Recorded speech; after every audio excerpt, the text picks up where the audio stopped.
The Phantom Menace belongs to Padme. Hi friends, how are you doing today? I hope that you're having an amazing day so far. If you're new here, my name is Crystal, as in the Kyber crystals, like the thing in Star Wars that make the lightsaber.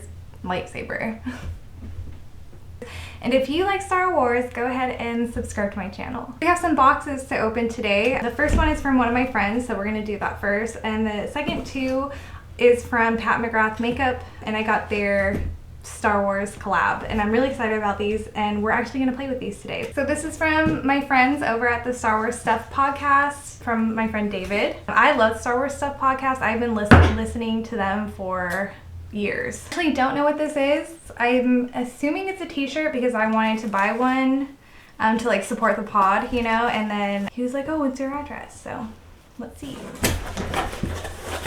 Oh, so cute, it's a baby Yoda. So I definitely got this around Christmas. I'm sorry, David, that I didn't open it sooner. I really wanted to unbox it on camera. Oh my gosh, what is in here? Oh, I love it. Grogu pin and some Mandalorian buttons. So cute. See a bunch of stickers in here. Got some Grogu stickers, you know, my fave. And then I got a few Star Wars Stuff Podcast stickers. So cute. I have a few of these from when we met up at Star Wars Celebration, so I'm excited to put these on other things. I'm really excited to wear this shirt. I'm really excited to rep the pod.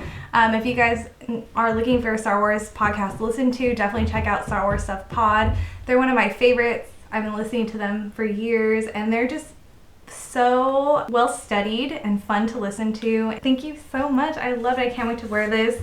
Super happy to support the pod. On to the next. Oh, I'm so excited. Okay, we have one. This is a gift from my boyfriend.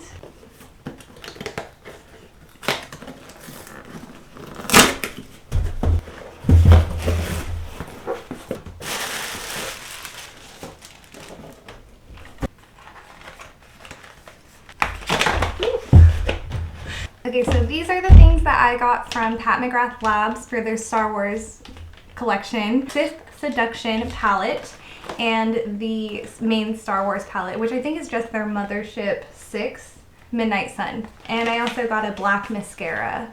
I really wish that I got more of their eyeshadow palettes, but they already sold out and I was really sad. I'm really excited about this because I have never owned Pat McGrath before, and I know Pat McGrath is like, first impressions right off the bat, I really love the packaging. I honestly just want the packaging to collect.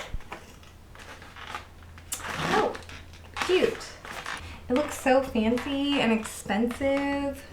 Okay, and then it has the colors here on the inside. It looks so pretty. I'm so excited. I love that it feels like really heavy. Like it feels high quality, you know? Ooh, and this is like kind of soft. And then this is hard plastic.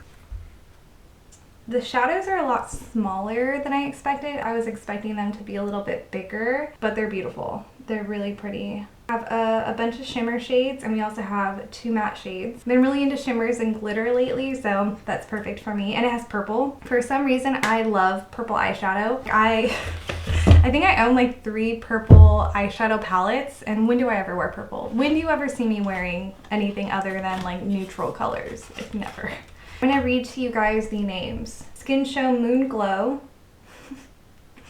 Bronze Eclipse, Vermilion Venom, sounds like a My Chemical Romance color, Jubilee. And then we have Extreme Dusk, Taboo, Wicked Envy, Blitz Violet Orchid, and Astral Solstice. This is like a repackaged version of their Mothership 6 palette, so it's not exclusive to the Star Wars collection. Like you could buy the regular Mothership 6 palette without the Star Wars stuff on it. The names are from that palette. I do wish the names were like Star Wars. My only criticism of this is that I wish it wasn't just like a repackaged existing palette. I wish that it was a little bit more for the fans, like for Star Wars, like a little bit more for the collection of Star Wars and not like a recycled palette. I still love it. I think that it's a great addition to my collection. I love the colors. I'll definitely be using this palette. Let's open Sith Seduction next. I love this blue color. Blue is my favorite color. It's not very heavy and it's more of a cardboard paper kind of feel. It's not plastic. so excited about these colors. So the colors go from Force Sensitive, Galactic Conquest, Mustafar Heat, Dark Destiny, and Imperial. Now that's what I'm talking about when I think of like a Star Wars makeup palette. I want it to be very Star Wars. These are all shimmer shades. The next thing I got is the mascara. I'm really excited to try out this makeup, so let's do a look together. There has been a change of plans. It's the next day, by the way.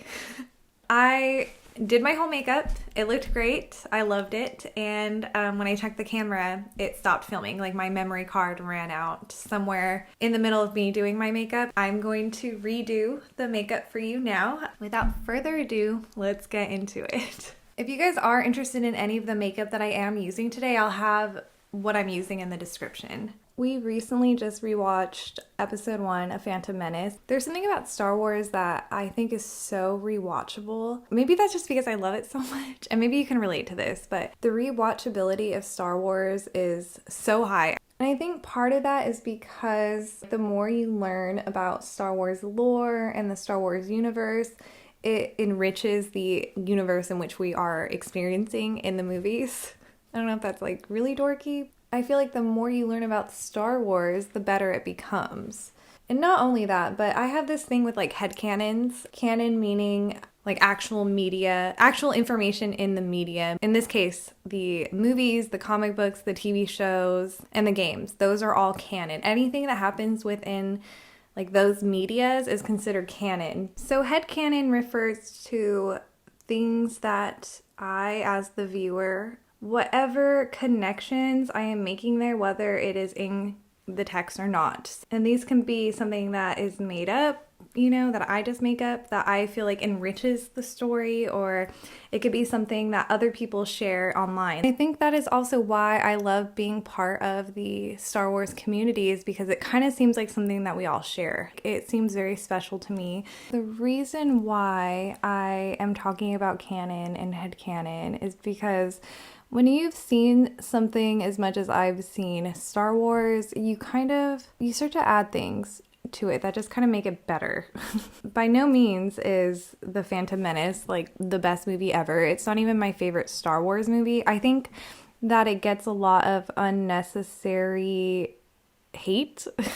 But we all know this. Like, I know we all agree that the prequels are not as bad as everyone thinks that they are. I am a prequels apologist. I love all the prequels. What am I trying to say? So what I'm trying to say is that as I get older and as my life experience changes, I experience the movies differently.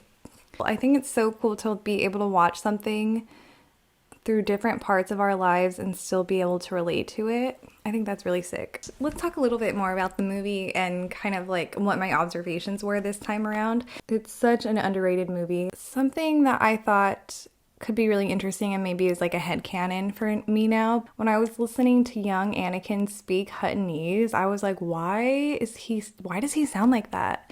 Like, I know that the actor is like really young. I'm not hating on him. I think he did a great job. I think that he's so funny, and I think that who he grows up to be makes a lot of sense. He grows up to be Anakin Skywalker, and I see it and I believe it. So, but what I mean is, I think it would have been so cool if he had an accent like his mom does. I think his mom has a French accent, and it would have been so cool if Anakin also had like a little bit of an accent, because that would imply that he speaks multiple languages, Galaxy Basic and Huttonese. And when he speaks Huttonese, he sounds so white. And I'm like, why? That's like his language. You know, I wish that he sounded like a little bit more like the locals, I guess. You know, I think him being such a young age, he would have like adapted. I'm just going to pretend that Anakin has like a little accent that maybe, you know, as he grows older, he really tries to cover up. And maybe he tries to like let that part of himself go. Another way for him to like not be like authentically himself. I think that's so cool. I think that like adds so much to him as a character. And, you know, maybe his accent comes out when he's like angry. You know, I think that'd be really cool. I think that it would show his like loss of control, or his like need for control and composure at all times when he's just like this angry kid from Tatooine, you know. Again, this is no hate to that kid actor. I think he's a really good young Anakin. He's like such a little cutie and he's so funny and just like so bright-eyed and bushy-tailed. It really makes the tragedy of Anakin Skywalker like hit that much harder. Like I think that kid really did a good job. The other thing I noticed about the first movie was the way that Liam Neeson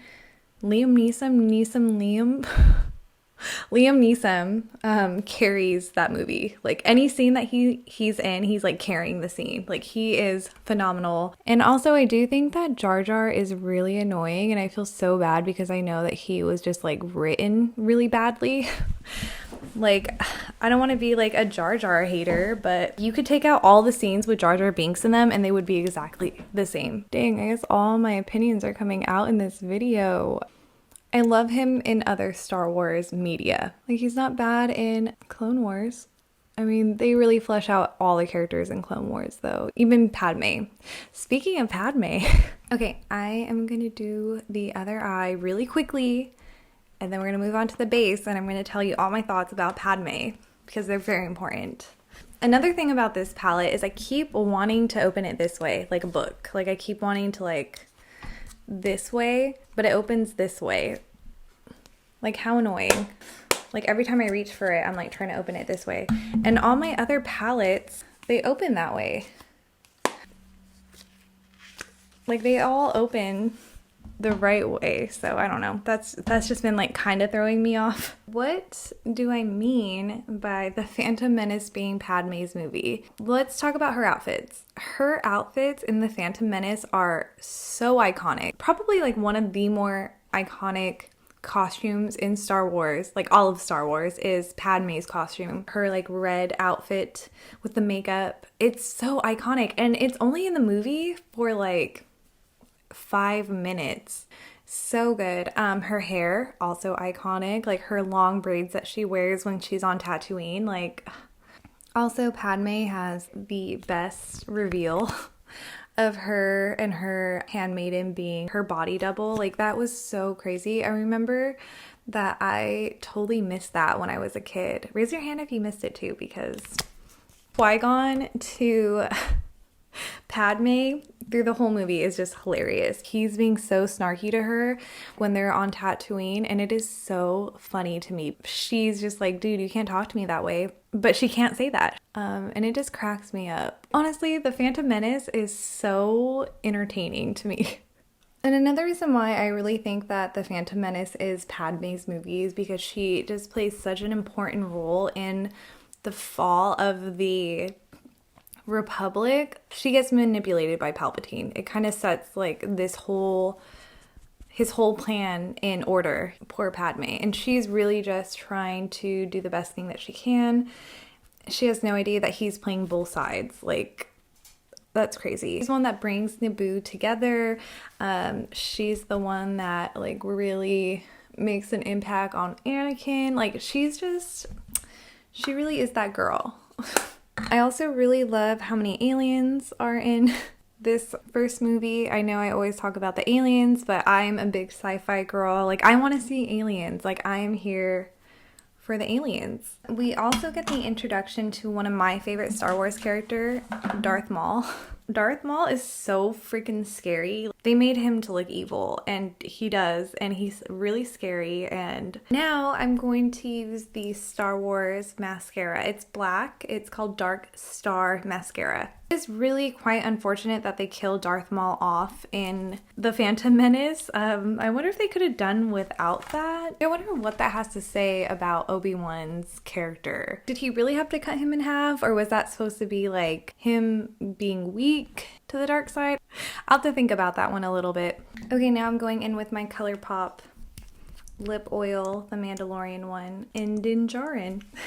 What do you guys think of my makeup? I used a lot of this palette. I used almost all of it except for maybe the green.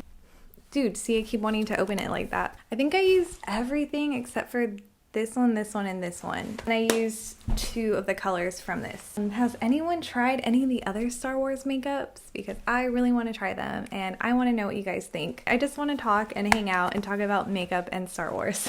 If you have any headcanons that you would like to share with me or the rest of the comment section, please leave them down below so we can discuss. Also, how do you guys feel about me saying that the Phantom Menace belongs to Padme? I think I'm pretty accurate in that description. Well, thank you guys so much for hanging out with me and watching me do my makeup and review the Pat McGrath Star Wars collection. I hope that you guys have an amazing rest of your day and may the Force be with you. Bye!